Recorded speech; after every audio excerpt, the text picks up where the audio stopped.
Soy lo que soy. No sabía que iba a llegar tan lejos cuando la canté por primera vez. Sin querer o queriéndolo, inconscientemente me transformé en la voz de muchos que no podían gritar soy lo que soy. Vamos a hablar de algunos que, como otros, tantos anónimos, se animaron a vivir como querían.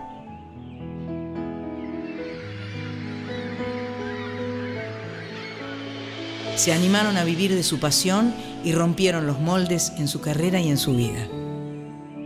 Se animaron a gritar, soy lo que soy.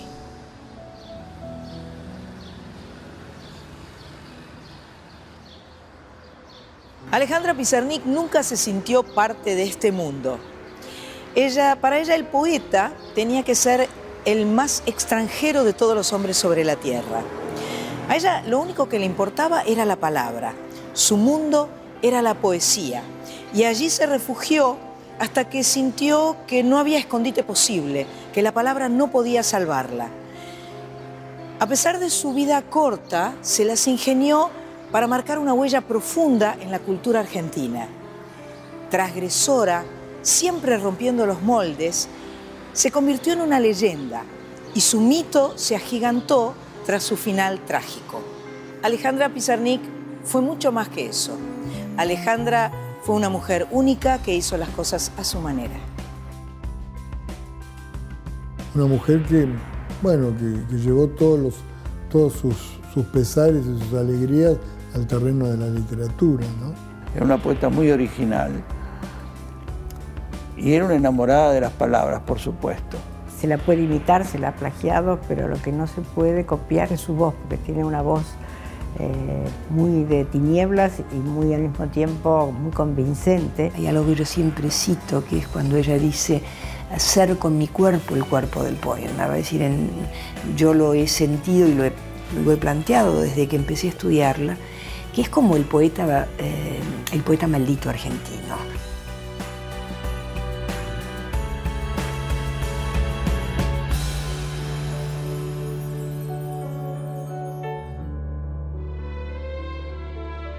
Flora Alejandra Pizarnik nació el 29 de abril de 1936 en Avellaneda, segunda hija de Elías Pizarnik y de Rosa Bromiker, inmigrantes polacos que habían llegado a la Argentina escapando del nazismo. El padre era un cuentenik, un joyero que vendía su mercadería de puerta en puerta. ¿Y cuándo empezó a escribir? ¿Desde chiquitita o...? Sí, desde chica, porque las nenas de esa época nos sentaban a coser, a bordar, y nosotras, para escapar de esa tarea tediosa, entonces había una muletilla de decir, mamá, me aburro, y mi madre me decía, toma 10 centavos y anda a comprarte un libro. Mira qué bien. Sí, bárbara estuvo. Mira qué bien. Fenómeno. Mamá. Sin querer, estuvo muy bien. Y bueno, teníamos una librería que la recuerdo, que se llamaba Salazar, que tenía unas mesas así llenas de libros y siempre andábamos buscando. ¿A las dos les gustaba leer? Claro, pero era más divertido que hacer las tareas hogareñas, porque si no te enganchaban para ayudar a la mamá.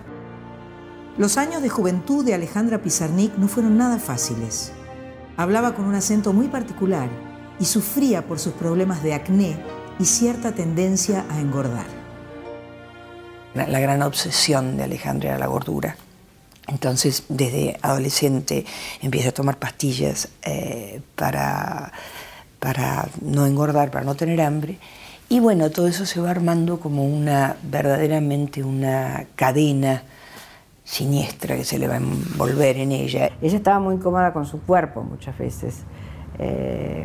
Hay pasajes del diario de ella donde ella dice, caminé por la calle Santa Fe y vi todas esas mujeres hermosas, y yo, como diciendo que ella se sentía completamente, tenía una especie de complejo con respecto a su aspecto, que era como de una niña andrógina y que podía ser muy atractiva, pero de algún modo era diferente, no era no encajaba para nada en la figura de la mujer glamorosa, sexy, a la que están acostumbradas las niñas bien porteñas, por cierto. Hablaba de una manera muy especial, no era tartamuda, pero arrastraba la última sílaba, ¿no? Tenía una manera así, medio extraña, que la hacía más interesante. Tenía una voz casi, digamos, extraordinaria, ¿no? Rarísima.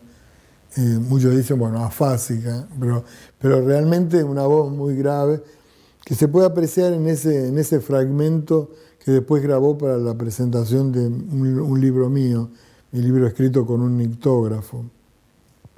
Es una voz casi, podríamos decir, catacúmbica. Es la época en que la muerte entra en muda, mudo mi cuerpo, yo me impongo en tu muerte, yo guarezco tu muda, tiempo de atenuación, tiempo de purificación, tiempo de lluvias constantes. En 1954, después de terminar el secundario, Alejandra Pizarnik entró a la Facultad de Filosofía y Letras. Estudió periodismo, literatura y filosofía.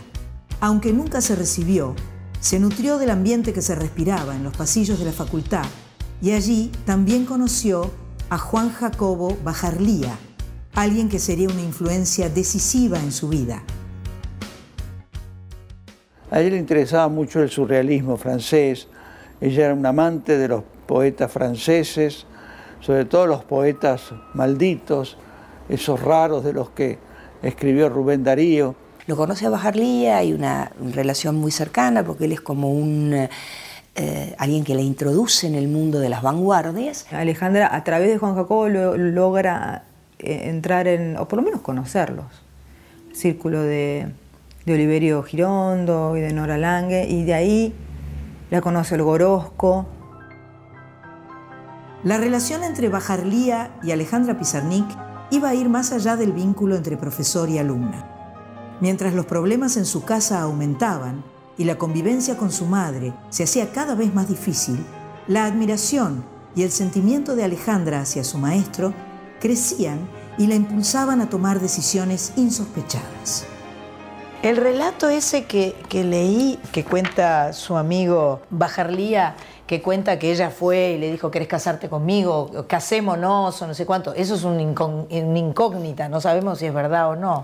Y no sé, algo hubo porque cuando ella fue a estudiar periodismo y él era el profesor, se enamoró. Ajá. Pero sí, algo mi madre me dijo que se hizo una valija y se fue. Claro. El relato de él dice que ella llegó como enojada, como así refunfuñosa, y diciendo que se había peleado con su mamá y que se tenían que casar y que ya está, que no quería volver más a su casa. Es posible, digamos, más allá de que no vamos a saber nunca la verdad. Pero él era una persona que la doblaba en edad. Claro. Entonces no sé hasta qué punto fue correspondido. Bajarlía siempre dejó entrever algo, que pasó algo entre ellos, pero no hay registro. Bajarlía fue alguien bueno para Alejandra, pues viste que muchas veces hay relaciones que no son buenas para uno, pero realmente Bajarlía fue bueno para ella, fue importante. Abrió cosas, su primer libro tiene que ver con Bajarlía. Alejandra Pizarnik se volcó con pasión hacia la poesía. Con solo 19 años, mientras la denominada Revolución Libertadora derrocaba a Perón, publicó su primer libro con la ayuda económica de su padre. Lo llamó La tierra más ajena, una obra de la que luego renegaría profundamente. Poco después salió su segundo libro, La última inocencia. Estaba dedicado a su psicoanalista, León Ostrov, y ya reflejaba los temas que la obsesionarían durante toda su vida: la muerte, la soledad, el silencio. Ella tenía una especie de lema, de verso de unas palabras que están en Alicia en el País de las Maravillas, de Lewis Carroll, que dice: solo vine a ver el jardín. Para ella el jardín era una metáfora, un símbolo de otra cosa, de la vida, de la felicidad. Seguramente ella no pudo llegar a ver ese jardín. Yo creo que es más profundo, que tiene que ver con otras cosas, no solo con los padres, que hay casi, yo te diría, una desgarradura metafísica en Pizarnik.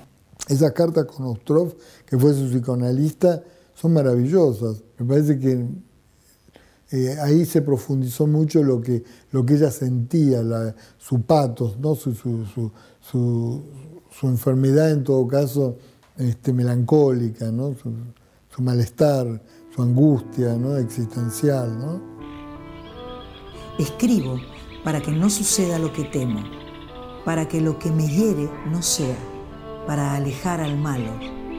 Se ha dicho que el poema es el gran terapeuta. En este sentido, el quehacer poético implicaría exorcizar, conjurar y además reparar. Escribir un poema es reparar la herida fundamental, la desgarradura, porque todos estamos heridos. Ella hizo otro tipo de literatura que no era la tradicional, una poesía hecha de una gran síntesis verbal, y dentro de esa síntesis una gran intensidad también, una poesía muy intensa, muy original, llena de imágenes, de metáforas que son realmente a veces estremecedoras, ¿no? A fines de la década del 50 va a conocerla a Olga Orozco, que va a ser muy importante porque eso lo va a poner en contacto con el surrealismo argentino. Incómoda en su casa y disconforme con el transcurrir de su vida cotidiana en Avellaneda, Alejandra Pizarnik decidió viajar a París. Dijo: heredé de mis antepasados las ansias de huir. Dicen que mi sangre es europea. Yo siento que cada glóbulo procede de un punto distinto. En París se conectó con el efervescente ambiente artístico y forjó amistades que causarían la envidia de cualquier amante de las letras. Se hizo amiga de Cortázar y su mujer, Aurora Bernardes, que había sido profesora mía, así que yo la conocía también a ella. Se hizo muy amiga de Octavio Paz. Paz es alguien que para Alejandra, sobre todo cuando uno ve las cartas y el diario, Paz fue una figura muy importante para Alejandra, porque lo tomaba como un maestro. Lo interesante es que Borges empieza a ser conocido en Francia en el 63, en que Alejandra ya es reconocida por gente como Octavio Paz o Cortázar, y que es la primera poeta latinoamericana cuya obra aparece primero en francés. Estuvo 4 años viviendo en Francia, pasando penurias. Ajá. Mi madre le mandaba dinero como podía. Ah, tenía dificultades con la Sí, económica. porque en esa época Francia era costosísimo para un argentino, así que... Pero a su vez, ella, al ser aventurera, todo eso le encantaba. Tenía su amistad con Cortázar, con varios argentinos. Así que yo también tengo presente que con Marta Minujín una vez compartieron una sopa, que en ese entonces acá no existía la sopa de cubitos, y le habían agregado barras de chocolate para no sentir los 15 grados bajo cero. En París, Alejandra encontró su propio estilo. Además, se animó a lo que nunca antes había hecho: trabajar. Obligada por las circunstancias, la eterna niña salía de su mundo y, al menos por un rato, entraba en contacto con la realidad. Era una poeta auténtica. Tuvo siempre el problema económico porque ella quería trabajar, pero no sabía trabajar. No le gustaba, por supuesto. En París vivió duramente, en fin, consiguió por fin un trabajo. Germán Arciniegas le dio un trabajo de correctora de pruebas en la revista de los Cuadernos para la Libertad de la Cultura, y gracias a eso vivió. Pero un trabajo administrativo que ella odiaba, me lo dice en una carta, ella odiaba ese trabajo y odiaba todo lo que fuera material, utilitario, todas las pequeñas cosas de la vida cotidiana. Ella está como adentro de un mundo que tiene que ver con su experiencia de la literatura, con su creación, pero como que todo lo de la vida concreta es absolutamente ajeno y extraño a ella. Desde ese punto de vista es una especie de gran inútil. No sabía manejarse, no sabía cocinar, no sabía dónde comprar zapatos, no sabía ir al banco, en fin, era una invalidez total. Y eso a uno le causaba un poco de gracia y al mismo tiempo a uno lo exasperaba, porque uno tenía que ser enfermero, ayudante, secretario, alrededor de ella todo el tiempo. Y esto pasaba cuando ella era adulta, no era una niñita, ¿no es cierto? Pero cuando ella dice yo no soy de este mundo, es verdad, ella no es de este mundo. Alejandra Pizarnik había logrado cruzar los límites, había logrado salir de su Avellaneda natal y se había desenvuelto con éxito en París, la gran capital cultural del planeta. Sin embargo, cuando volvió a la Argentina, su mundo seguiría limitado a su poesía. A ella lo único que le importaba era la palabra. Vivía para la poesía y por la poesía estaba dispuesta a morir.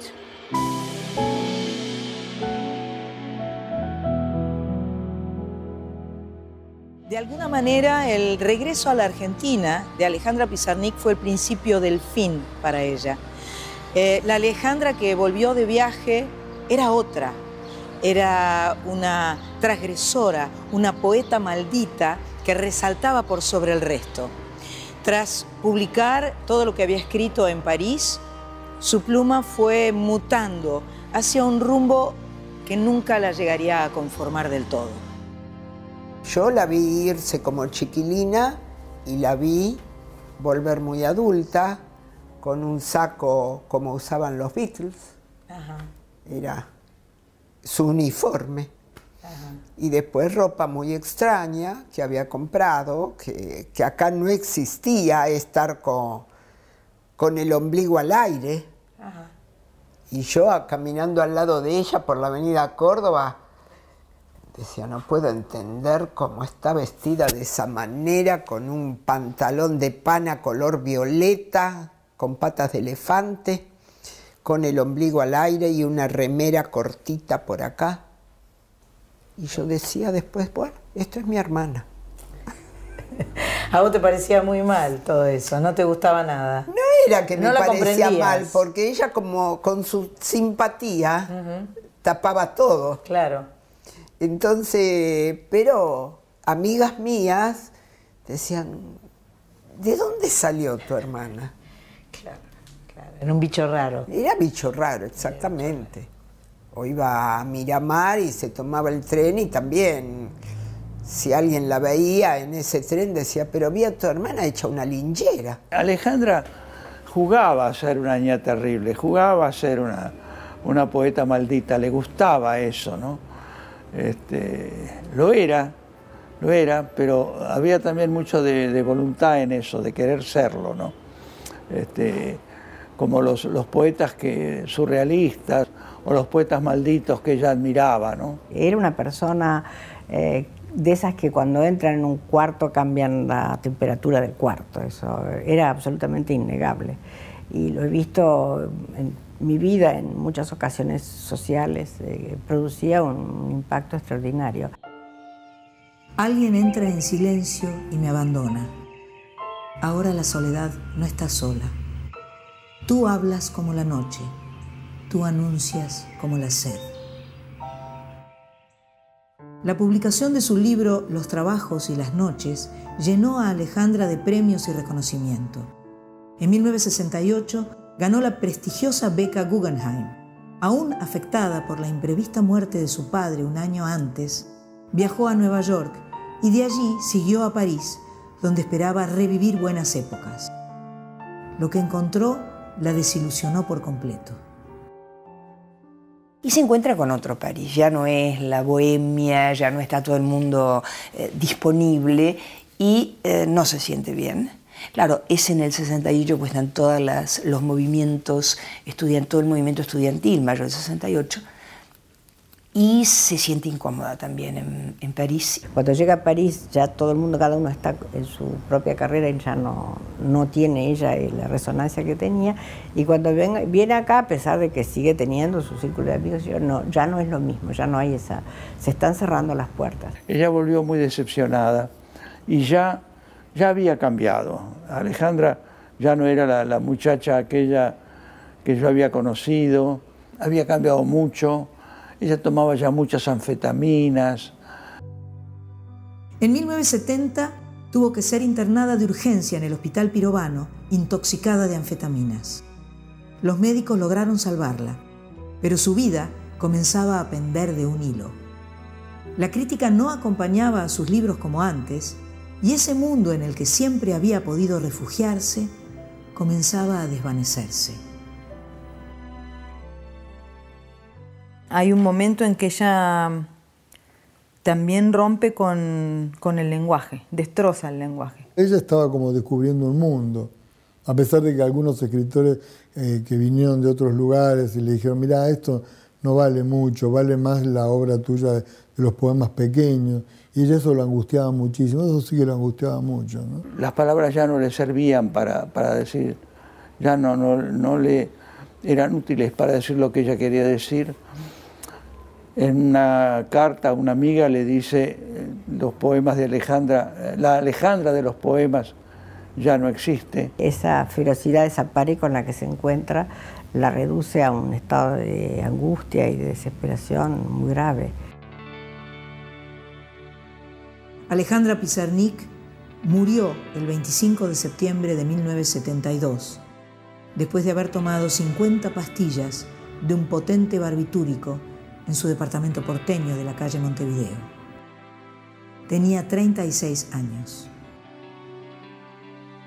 En su pizarrón de trabajo, donde esbozaba y corregía sus poemas, podía leerse: criatura en plegaria, rabia contra la niebla, escrito en el crepúsculo, contra la opacidad. No quiero ir nada más que hasta el fondo. No podía creer que se hubiera suicidado. Nunca lo pude. Me costó muchísimo pensar que se había muerto Alejandra. Porque me parecía que ese humor iba a ser suficiente como para hacerla reaccionar y no matarse, ¿no? Pero evidentemente las pastillas que tomó, como dijo Aldo Pellegrini en el entierro de ella, era con que se hubiera tomado 4 ya se hubiera muerto. Tomó seconal sódico, ¿no? Y bueno. No sé si vos lo pensaste, lo viste o te diste cuenta de todo lo que ella sufría y de qué manera ella quería terminar con su vida. No sé si vos lo pudiste o lo sentiste, por ahí te diste cuenta y no digamos... No, pero hubo intentos que yo asistí. Ajá. Yo asistí, entonces le rogaba que no intentara de nuevo porque me dejaba una tarea inmensa a mí, de atenderla a mi madre. Claro, claro. Entonces, bueno, ella me prometía que no lo iba a volver a hacer, pero bueno. Era más fuerte que ella, indudablemente. Claro. Muy difícil. Difícil. Muy difícil. Cuando Alejandra Pizarnik sintió que no tenía más nada para dar, que se había quedado sin palabras, decidió terminar con su vida. Su suicidio alimentó el mito de la poeta maldita, pero su final trágico no oscureció la contundente estatura de la obra de Pizarnik en la literatura argentina, dominada por los hombres. Alejandra se negó a domesticarse y se rigió por sus propias reglas hasta el final.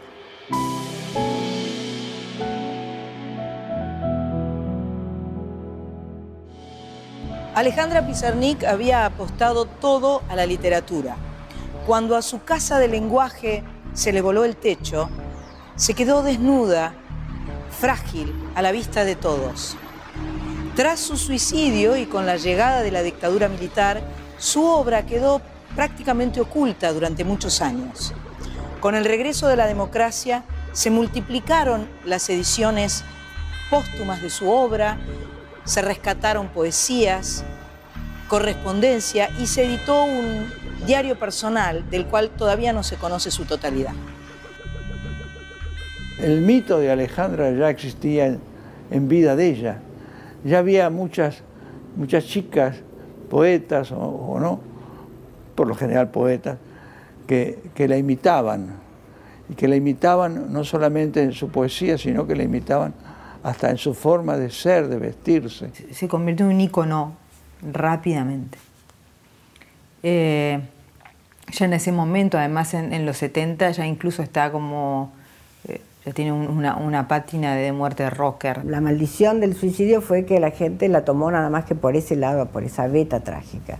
Y se perdió toda la complejidad crítica, la agudeza, la intensidad, todo eso se perdió mucho, me parece a mí.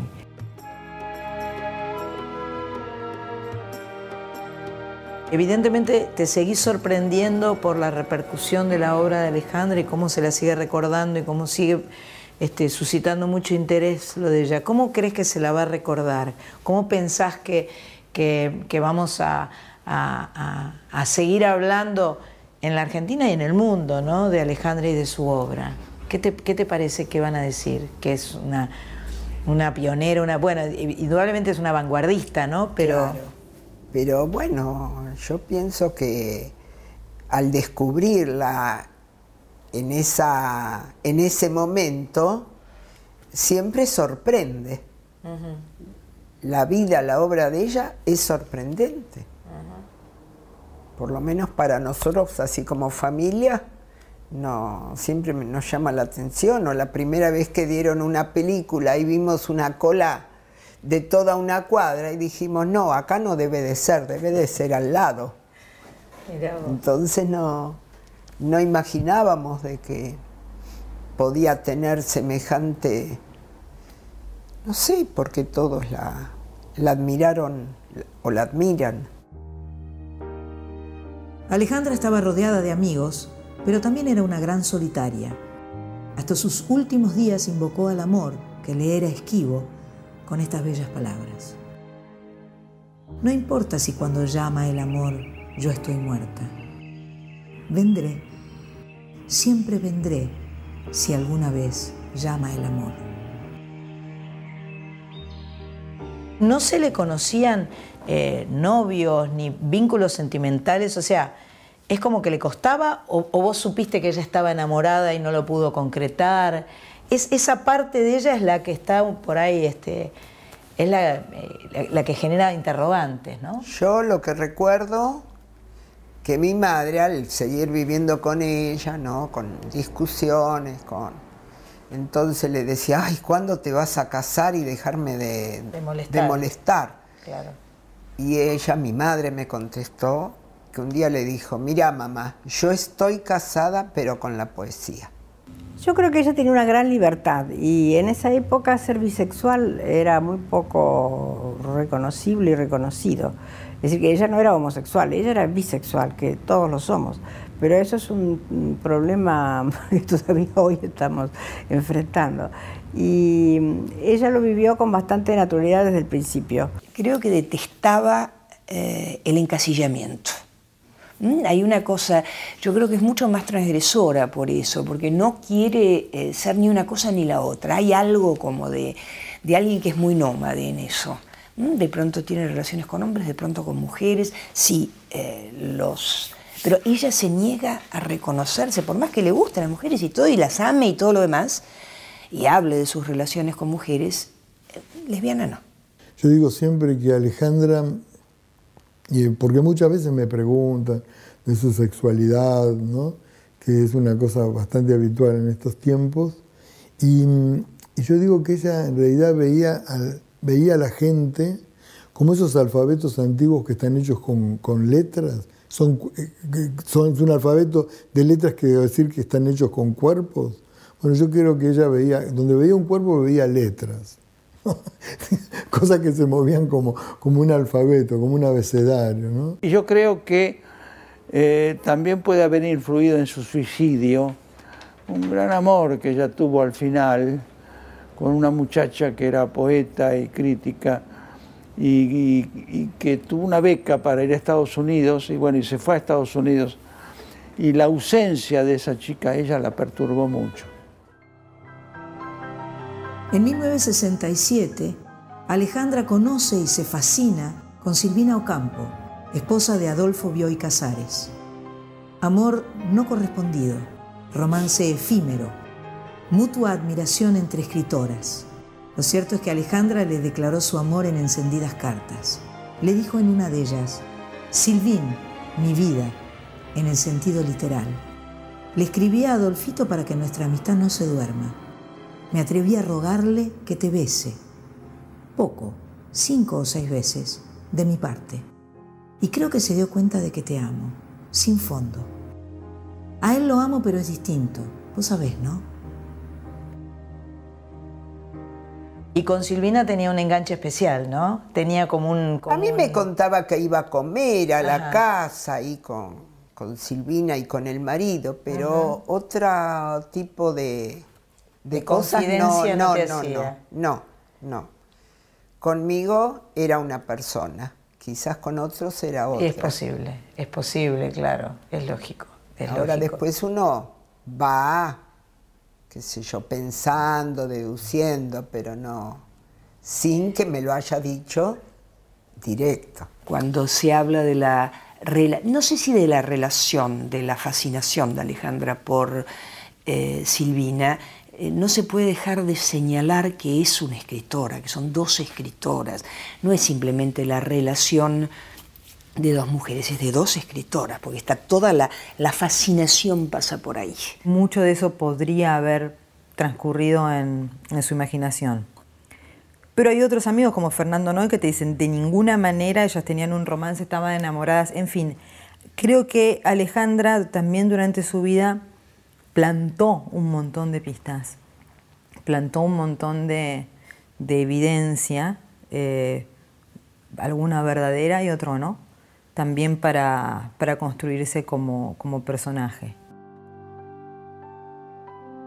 Tras su repentina muerte, Alejandra dejó un auténtico tesoro, su obra inédita, sus diarios, su alma en cuadernos y papelitos.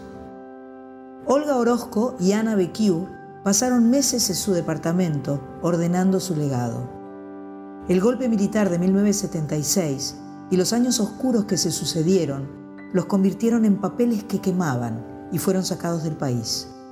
En un derrotero alucinante, los escritos de Alejandra pasaron por cajas de seguridad, fueron cuidados por Julio Cortázar y su mujer en París y terminaron siendo comprados por la Universidad de Princeton, en Estados Unidos, donde se encuentran hasta hoy. Mamá le dio permiso a Olga Orozco, a Aurora, la primer mujer de Cortázar, no, me parece que estaba en Francia. Y Ana Becquiu. Ana Becquiu y Olga estuvieron 2 años en el departamento de ella,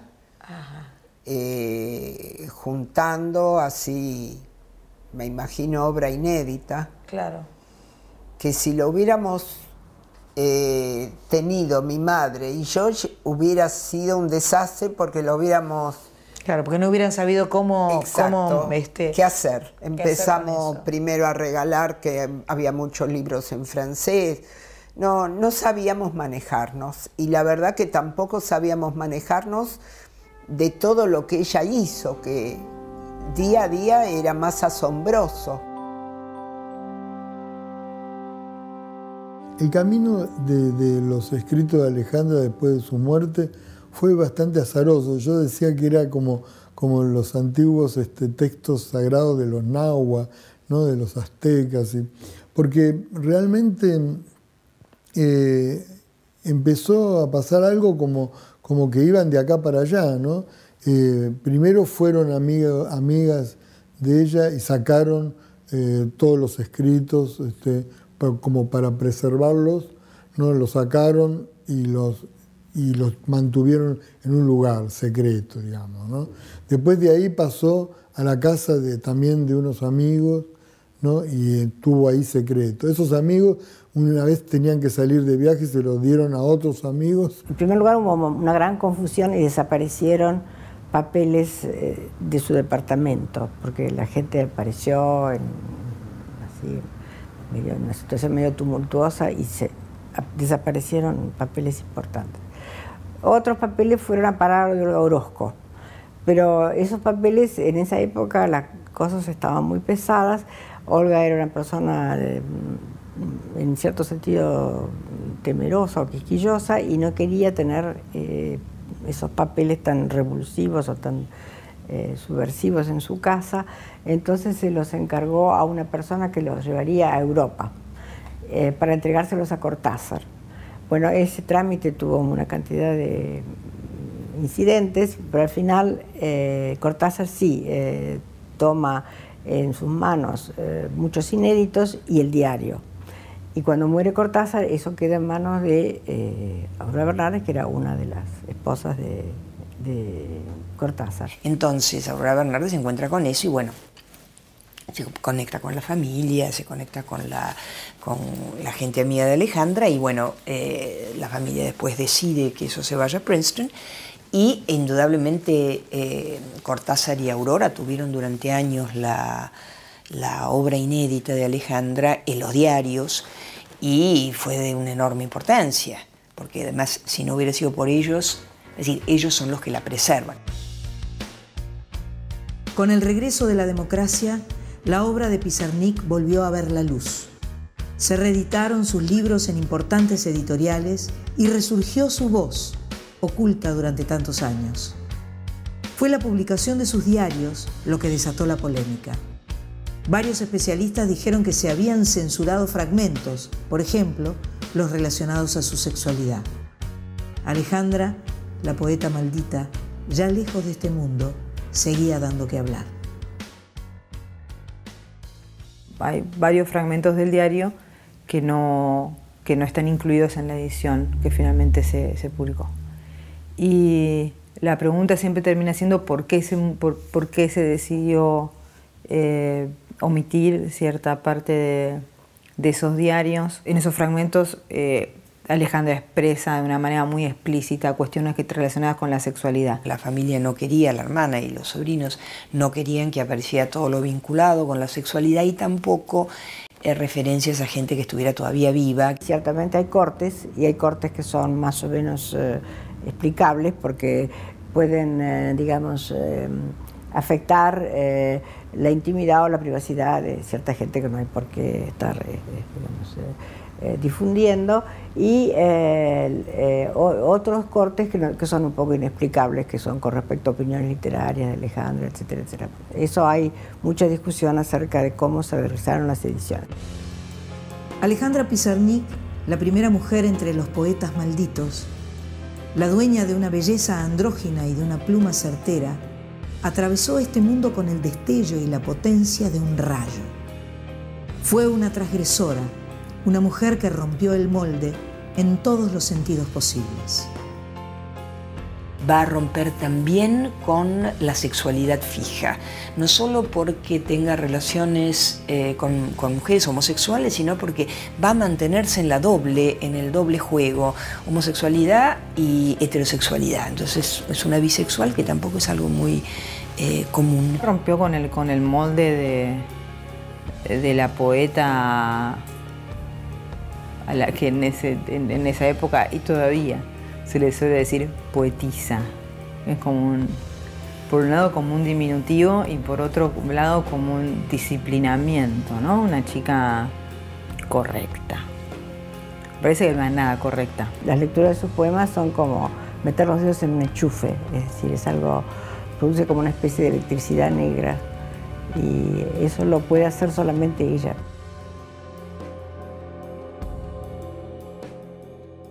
Poeta maldita, transgresora del lenguaje y las costumbres de la vida cotidiana, Alejandra Pizarnik posiblemente sea uno de los personajes más enigmáticos de la literatura argentina.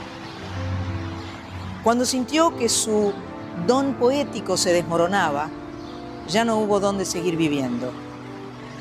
Se fue muy joven, pero su cuerpo sigue viviendo en sus poemas. Alejandra Pizarnik, con su voz grave y arrumbrosa, nos arrastra a su mundo, al mundo Pizarnik. Elegí esta canción para Alejandra Pizarnik porque pensé que sus años más felices fueron en Francia y esta canción de Fauré, que tiene una letra bellísima, un poema bellísimo, pensé que le iba a gustar un montón. Dans un sommeil que charmait ton image,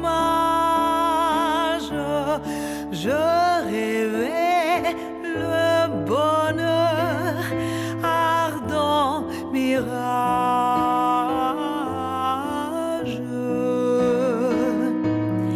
Tes yeux étaient plus doux, ta voix pure et sonore, tu rayonnais comme un ciel éclairé par l'aurore.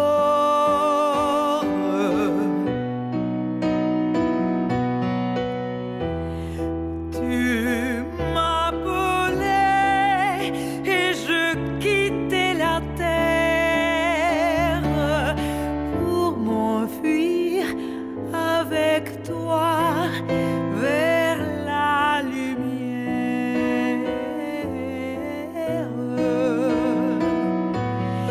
Les cieux pour nous entr'ouvraient leurs nues, splendeurs